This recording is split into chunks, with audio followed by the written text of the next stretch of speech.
All right, everyone.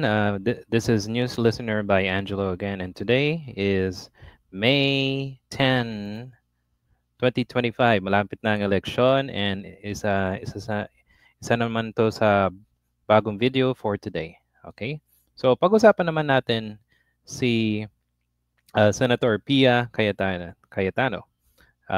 Isa siyang re-electionist at uh, sa darating na halalan sa Lunes. Okay? So guys, pipili na naman tayo and titignan natin kung base sa mga information na nakikita natin online, titignan natin kung pwede pa ba siyang maging senador ulit. Okay? At doon sa aking thumbnail, sabi ko doon is, uh, ang sabi ko is, okay pa bang maging senador si Senator Pia Cayetano? Okay, so alam naman natin na matagal na siyang isang senador and let's take a look sa file niya dito sa Vera Files. Okay? So, okay, sabi dito, ballot number is 18. Nakalagay dito Pilar Juliana Pia S. Cayetano, 19 Congress, Senator, National Lista Party. Okay, so punta naman tayo dito. Highest educational attainment, Bachelor's of Law. Okay, University of the Philippines College of Law. So that means isa siyang abogado, diba? And nakalagay dito, sandali lang. Okay, nasa alyansa siya ni Bongbong Marcos. Okay. And this will be the fourth term for the Senate. So, kung natatandaan nyo, meron siyang kapatid doon na si Senator Cayetano. I think yung kapatid niya na nakalimutan, Alan. Yun. Alan Peter Cayetano. Kung natatandaan nyo, meron tayong hinihintay na 10K. Wala pa. Okay.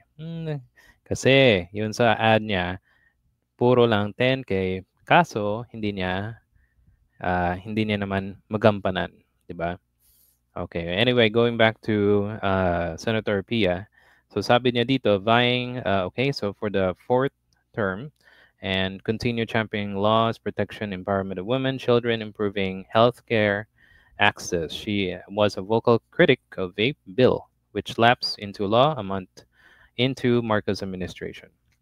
Okay, so matagal na din siya sa Senado at nakalagay dito bilang isang senador from 2004, 2010, 2010, 2016, at ngayon 2019 and present. So ito ay isang fourth term yata. Okay. Kung mananalo siya ulit. Okay. Tapos, representative siya noong 2016, 2019. Okay, naging presidente siya ng Coordinating Committee of Women Parliamentarians Interparliamentary Union. Okay. First Vice President. And, okay, President, 10th meeting, okay, of that assembly. So, punta naman tayo dito sa issues and controversy. So, guys, kung natatandaan nyo, meron tayong nangyaring pag-remove ng Pogo, di ba?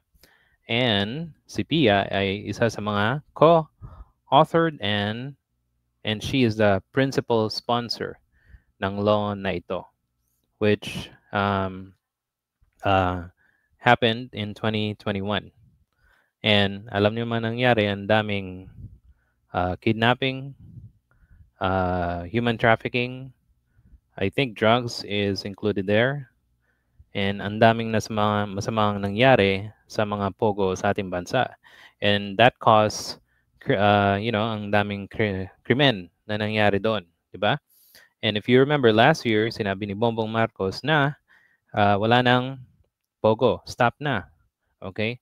Pero, may narinig ba kayong anything galing kay Senator Pia? May sinabi ba siyang para, kung para naman batikusin yung kanyang sponsored bill, di ba? So, pero wala tayong naririnig. So, bakit ang tahimik ni Senator Pia? Okay. Next. Ang sabi dito, signed 2023 Joint Committee Report, Senate Committee Ways and Means Public Order and Dangerous, recommending gradual phase out of POGO. Okay, nag-sign siya. All right. Now, punta naman tayo dito. Okay, so, okay, Vape Bill version 2022, Congress hijacks stringent regulation. In an apparent rush to pass the vaping bill, 18 Congress reverted itself without regard for legislative tradition or courtesy to a lone consistent dissenting colleague. Okay, hindi nila napasa and nag-lapse out na. Sayang. Okay, family members. Okay, alam naman natin ang pamilyang Cayetano ay nasa politika. So anong tawag natin dito? Political dynasty. Diba? Ang tagalan nila sa Taguig. And I think ang Taguig isa sa mga anong tawag dito? Mga mayayaman na city sa ating bansa. Right? So, again, ang isang political dynasty ay, ang sabi ng mga researchers, hindi siya nakakaganda at walang demokrasya kung ganoon ang mangyayari, di ba?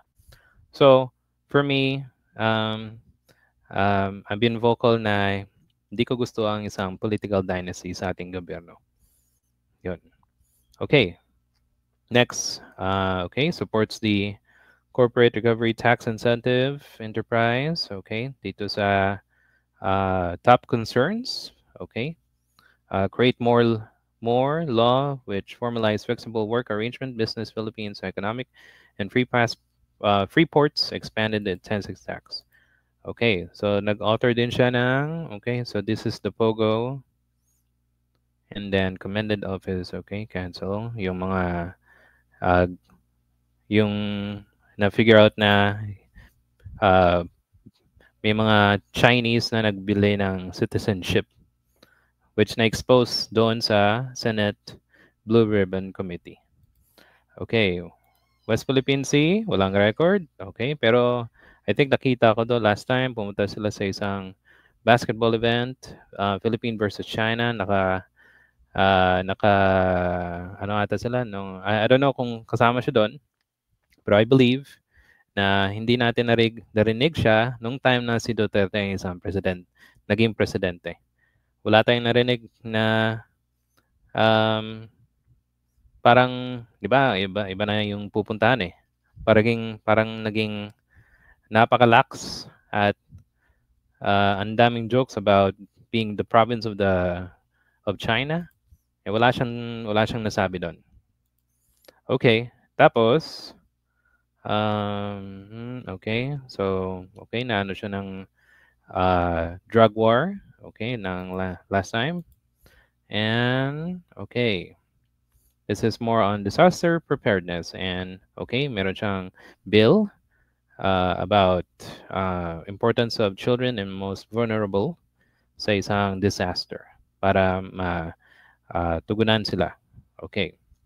And okay, co-sponsored, co-authored ng bill sa isang large okay, for worsen. So, kaso nga lang, naglapse itong bill na to nga para hindi na mag-worse ang flood dahil sa plastic waste. Okay? So, guys, so kung pipili tayo, anong talagang mga qualities and mga bagay na kailangan ng isang senador sa bansa, di ba? Okay. Ito yung mga interesting facts, so you can check that out. Okay? And thank you for listening today. Please like, subscribe, and comment for support. Okay? And gagawa na naman ako ng video kay candidate Abby Binay. Okay? So thank you guys for listening. See you again. Bye.